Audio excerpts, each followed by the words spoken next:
Welcome to Study Time, a televised home learning program produced by Rwanda Education Board. Welcome to this TV series lesson program. I'm Teacher Patrick. I will be taking you through Chemistry Senior 3.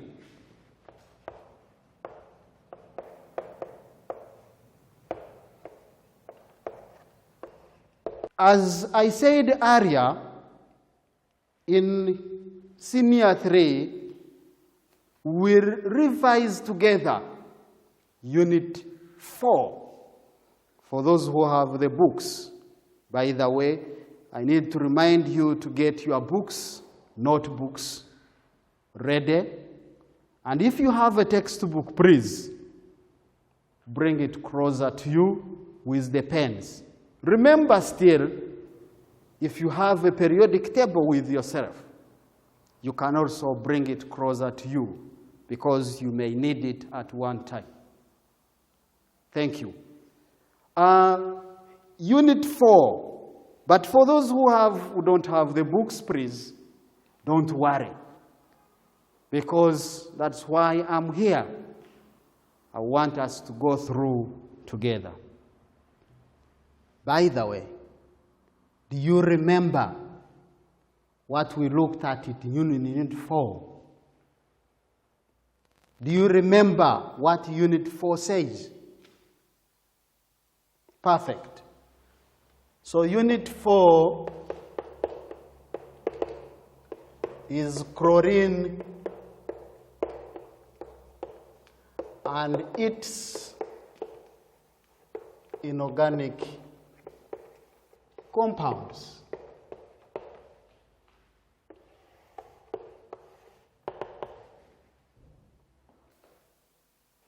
Do you still remember what we talked about in this unit? Well, do you know where we find chlorine? Do you still remember where we find chlorine? I'll give you some few seconds. Very good. So chlorine is found in combined form. It is found in combined form, not in isolation form, like other elements, like some elements. Do you remember why chlorine is found in combined form? Some few seconds again to think about it. Chlorine is very reactive. Perfect, that was the good answer. Chlorine is very reactive, and then that is why it is not found in isolation form, like as we find oxygen, as we find nitrogen, and other elements. But remember, chlorine also exists in diatomic form, in this form, two atoms joined together. Do you remember some other atoms, some other elements that exist in diatomic form? Very good. We have hydrogen, we have fluorine, we have bromine, and we have iodine. These are some of the elements where chlorine is found in diatomic form. These are some of the examples. Can you please take a look at your periodic tables? I believe some of you could be having the periodic tables with you.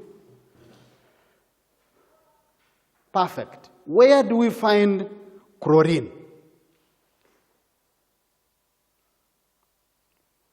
I'll give you some few seconds. Very good. Chlorine is found in group 7. So find it in group 7 or group 17. Do you know, students? Do you remember how we determine the group of the element? Very good. So we use the electronic configuration. So the electronic configuration, what does this mean? If we arrange these are the electrons, how they are arranged in the structure of chlorine. So this represents the group number. And therefore, that shows that it is in group 17 or group 7. By the way, coming back to a very important question that I had posed earlier, where we said chlorine is found in combined form, not in isolation or in isolation form. Do you still remember what? Very good. We said chlorine is very reactive. So that is why it is not found in isolation, like oxygen, like nitrogen, which you find in atmosphere and in nature. So because of its reactivity, that is why it is found in combined form. Do you remember some of the substances where we find chlorine? Excellent. So we find chlorine in chlorides of metals.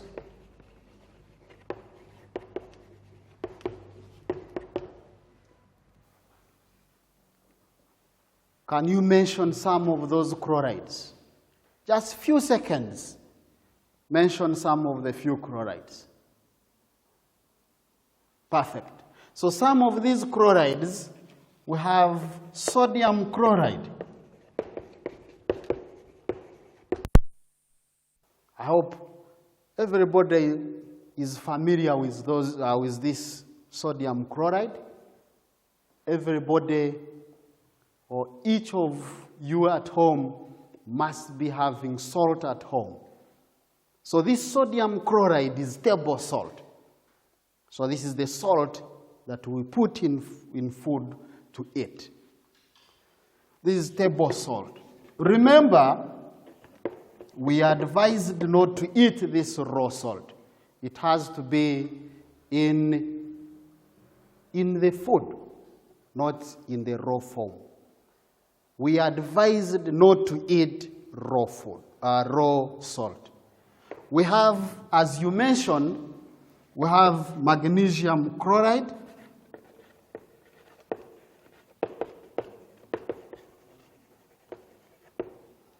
And then we have potassium chloride.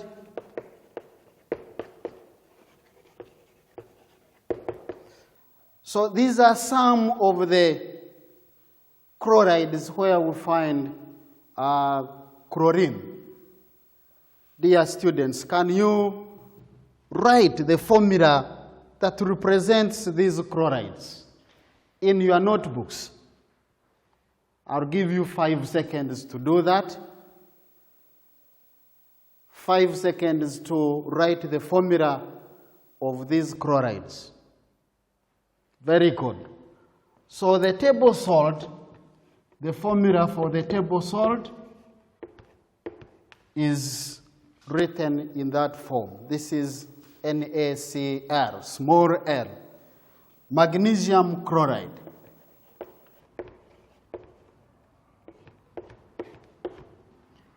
Potassium chloride. Can you check and find whether the formula you wrote are the same or similar to these ones I've written?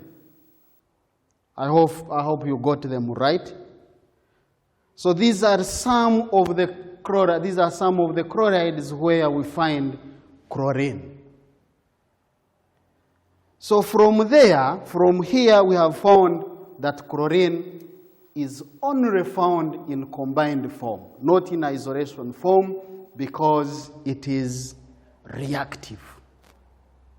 So let us see how chlorine can be prepared in the lab.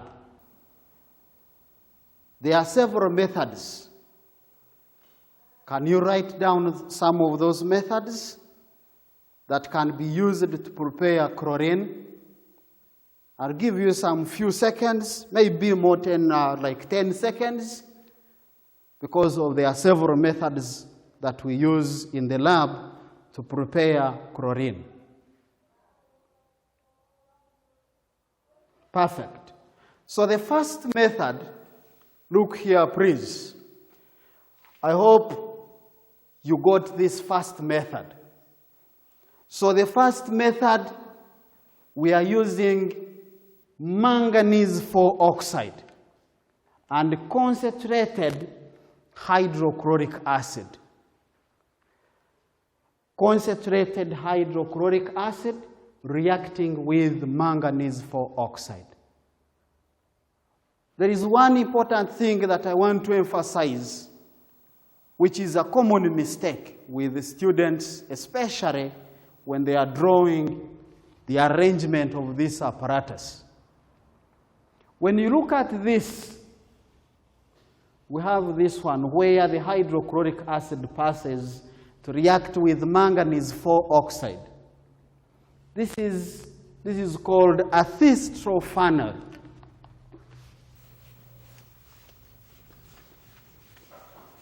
We have the thistro funnel, so we have two types of funnels.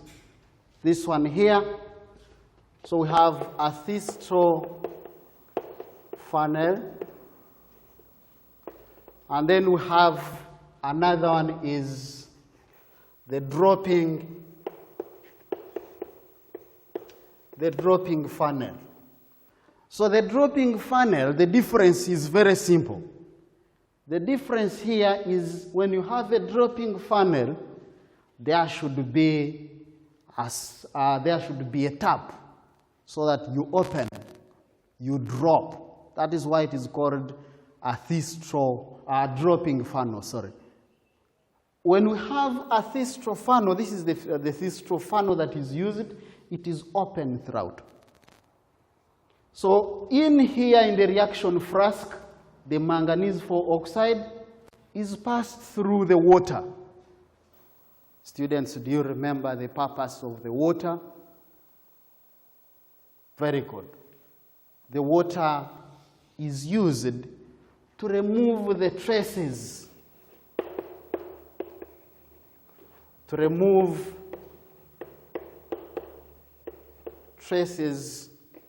of hydrogen chloride gas. When the hydrochloric acid is coming, there are some fumes of this gas that may come up, and these may escape and then be corrected. So we are not correcting, remember, we are not correcting hydrogen chloride. We are correcting chlorine. Remember that. So the purpose of this water is to remove the hydrogen chloride gas. So when you look at this, have a close look at this one and this. So the difference is on the state. This is a gas, but this is a liquid, concentrated hydrochloric acid. This is in liquid form. This is the gas. They have the same formula, but the states differentiates them. So it passes through concentrated sulfuric acid. Do you remember the purpose of this concentrated sulfuric acid? I'll give you a few seconds to think about it, but I hope you remember it. Thank you. The purpose of this concentrated sulfuric acid is to dry the gas. If the gas is required to dry, then concentrated sulfuric acid is used. Do you remember some other drying agents that we can use? We can also use calcium chloride.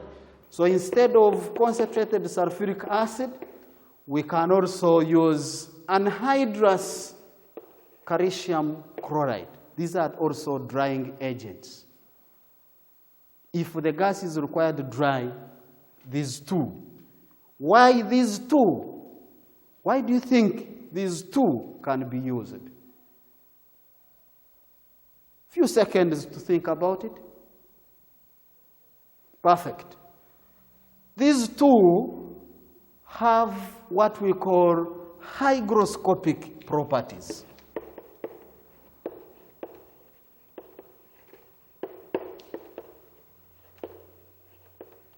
Hygroscopic properties. Do you remember what we mean by hygroscopic properties? Perfect. The hygroscopic properties refers to absorption of water. Absorption of water. So these two substances, because we said they are drying, this is a drying agent, so they remove water. And then the gas is corrected by this. What do we call this method that we use to correct the chlorine? I hope you still remember. Excellent. This is downward delivery. We call it downward delivery, or upward displacement of air. So this is downward delivery, or the air is displaced upwards. So that is what we call that type of method that is used to correct the gas. Let's look at some other method. Just have a look at this one. I hope you had the methods as I mentioned earlier. Potassium permanganate, or bleaching powder. So when you look at this method, it is the same method, but there is one important difference that we have: heat. No heat here is required. That is the most important difference. Because this potassium permanganate is a strong oxidizing agent. So that is why when we use potassium permanganate, because it is a strong oxidizing agent, we don't need the heating. This reaction is very slow. Can we write equations to represent the reactions that are taking place here and the reactions that are taking place here? I'll give you more seconds, like 10, to write those equations.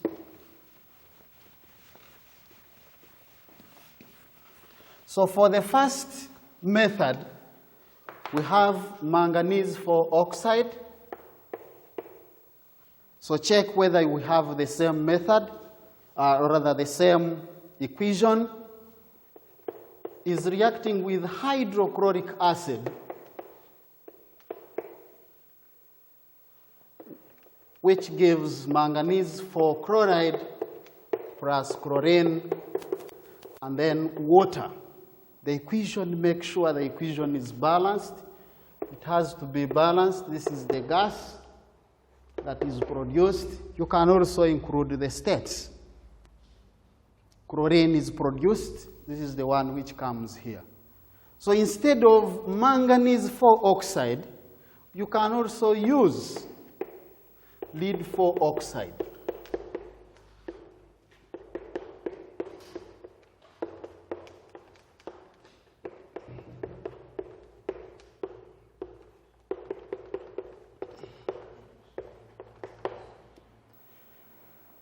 So this is either manganese 4 oxide or lead 4 oxide can be used in that.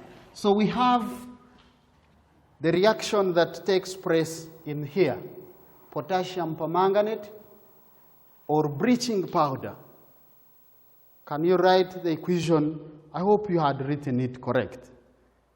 Can you check whether your equation is similar to this one I'm going to write down?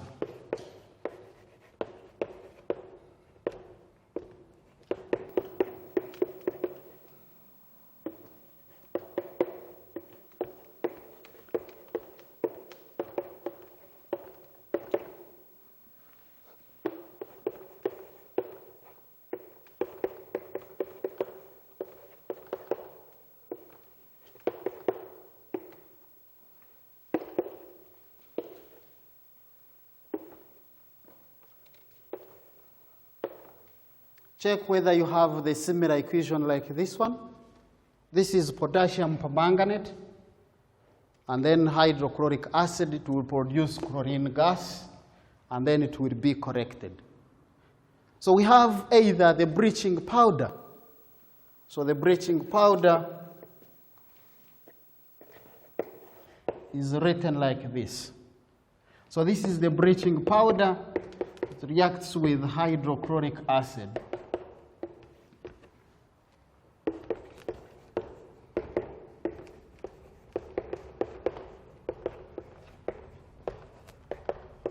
So all these produces chlorine, either potassium permanganate or the bleaching powder. They produce chlorine. Do you remember some of the properties of this gas that we are preparing? I'll give you some 5 or 10 seconds to write down the properties of, the physical properties of this gas. I know you have done this before, so it is not new. So we are reminding ourselves together. So try to put down those properties. Remember, you are the candidates, so make sure the reading continues as you are at home. Make sure you have your personal reading timetable so that you will be helped. By the end of the year, you'll be able to do the exams. Can you please check whether you have these properties? The ones, are they corresponding with these ones? So we have the physical properties. Check whether you have, whether what you have noted down is similar to this. Number 1, green, yellow gas. This gas is poisonous. So that is why it is poisonous. So you are, during the preparation, you have to have gadgets to protect you from inhaling it. It has an irritating, or it is unpleasant to inhale. So the two we have, if you have noted down, this gas is denser than air. All gases that are denser than air, please look at the diagram again. This is the method of correction. That property applies, this method of correction is determined by this property. All gases that are denser than air must be corrected in this form. Downward delivery, remember, or upward displacement of air. This gas is fairly soluble in water. Fairly soluble in water. Remember, that's why they put it in swimming pools. That's why, because it dissolves fair in water, that's why it is put in swimming pools to kill some microorganisms that may attack our skin. So this is what we are supposed to revise today. If you have any question, please, I would ask you to ask your teacher, either if you can get access to him, or probably you can refer to the books. Some of you have the books. If you don't have the book, then the teacher is the answer for your question. This is the exercise that you have to do.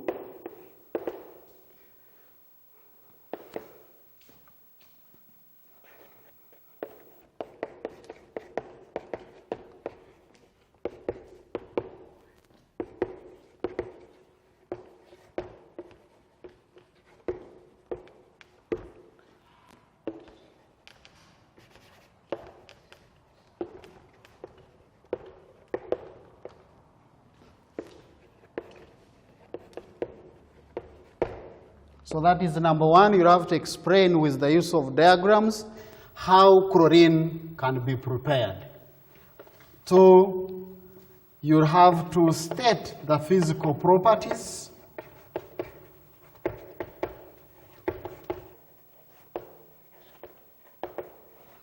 Of the gas,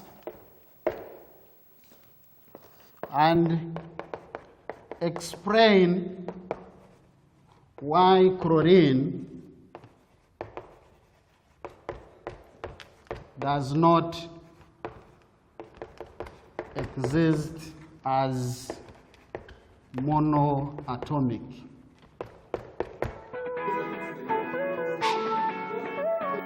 I hope to see you again.